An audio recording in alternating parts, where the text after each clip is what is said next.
It looked like a dogfight early on, but before the 26-car field even completed the first lap, a spectacular accident between Leo Parente, Jesus Silva, and Steve Cameron brought out a full-course yellow.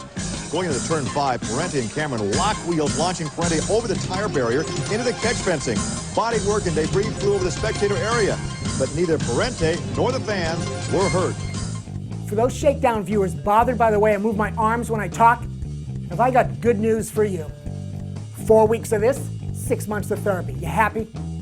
But how did this happen?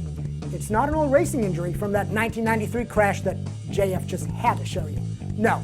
But my ego hurts just like my arm to find that the only remaining internet record of my racing is that.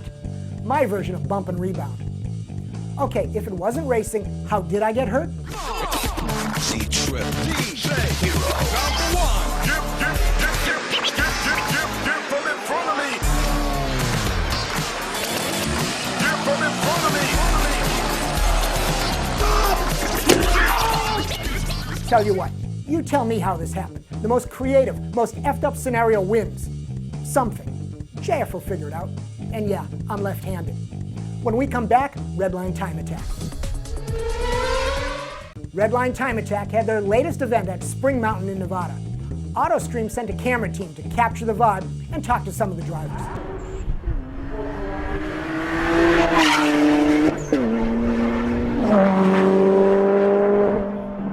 The configuration we're using here at round 6 of the Redline Time Attack at Spring Mountain Motorsports Park is a 3.1 mile, 19 turn configuration. Not only are we at 2,700 feet of elevation, but the 19 turns are all challenging in their own right. There's a lot of decreasing radius, a lot of off camber, and the entire track is set on a crown. So the drivers are really struggling to get the dial in on this track. A lot of fast straights and tight corners. So dialing in the cars is key at this round. A new set of Youngblood wheels. Those are some gorgeous, gorgeous full rest wheels. I believe it's like a $7,000 set of wheels. This car is set apart from the rest of the field, I believe, mainly because of the preparation, the attention to detail, our way of moving forward with progressing with the modifications on the car. It's definitely not the most powerful car in our class. We have the handling dialed in really well with our KW suspension, Velocity motor cars. Our arms lets us get out of factory alignment, which is better for the racetrack.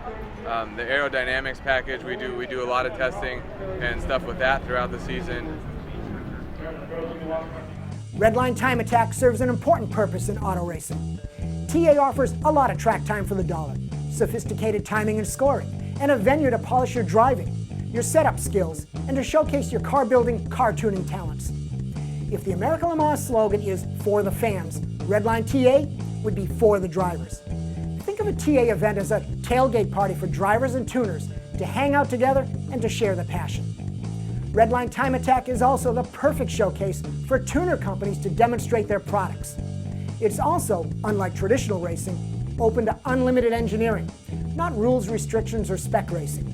There are 4 classes in Time Attack: Enthusiast, Stock plus your basic tuner mods; Street Tire, the next level of mods, but still DOT tires. That Burke BMW runs here in this class, and despite the driver's comment about power, it's making 400 horsepower at the rear wheels with the help of an AEM Electronics water methanol injection kit. The next class, Modified. These are custom builds and R compound tires. The Cobb GTR runs mod. And then Super Mod. Anything goes here. This is where Time Attack shines, with open book engineering on power, chassis, aero, and weight saving. But Redline TA is not just a big budget thing. This is a team that's, they've got a lot of ingenuity, but not a whole lot of money. These guys make everything. So, they're short on cash, but they're rich in work ethic, and they just keep pounding out the cool parts on this car. The GST Motorsports Impreza L started life out as a 1996 Impreza L model. It's probably one of the oldest cars in the field. Mike Warfield of GST Motorsports has been working on this thing for a lot of years now. It's one of the top performing super modified Redline Time Attack cars. What sets us apart from other teams is, I think, our overall package. We, from everything from driving prep, the maintenance on the weekends, chassis setup. These cars make so much grip and they have so much horsepower that if you got your setup wrong, you can be 2, 3, 4 seconds off the pace really, really easily. When we originally built the car, we weren't really sure where we were going to take it. We built it with no sponsors, no real, class in mind. We just knew that if we built the car, that it would run somewhere. We'd get sponsors and we'd run somewhere. So, it's not as light as it probably could be if we built it just for Time Attack.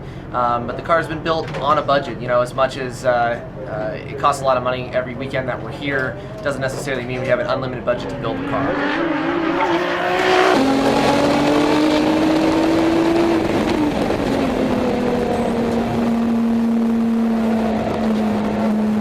If you want a closer look at some of the cars and technology, go back to our Shakedown episode of April 16th of this year. 2 more races finished the 2010 season at TA, the time trials and the super sessions, those 5-lap door-to-door sprint races. But major announcements for 2011. If you go to the Redline website, you'll read about the hiatus of East Coast events for 2011. But that's just business. You'll also read the good news, a feeder series with speedventure.com to get more drivers into Redline TA, and the creation of a new 10-race MotoIQ.com Pacific Tuner Car Challenge. This is wheel-to-wheel racing for production modded cars in 2 classes, set by power-to-weight balancing. So who is this new series targeting? I quote the press release. If you're tired of illegally running the canyons, then the MPTCC is for you. Anything I say next is only going to brand me as a racing snob. Hey, but here goes. So maybe this will give Vin Diesel an option versus making the Pacifier 2? Rossi may miss the last 2 MotoGP races because of his shoulder injury. Wow, I'm here and he's thinking of dropping out? Rossi's a pussy. No, it sounds like he's having the same surgery. And my doc is telling me the healing is a big project. So you know what? Buona fortuna, Valentino.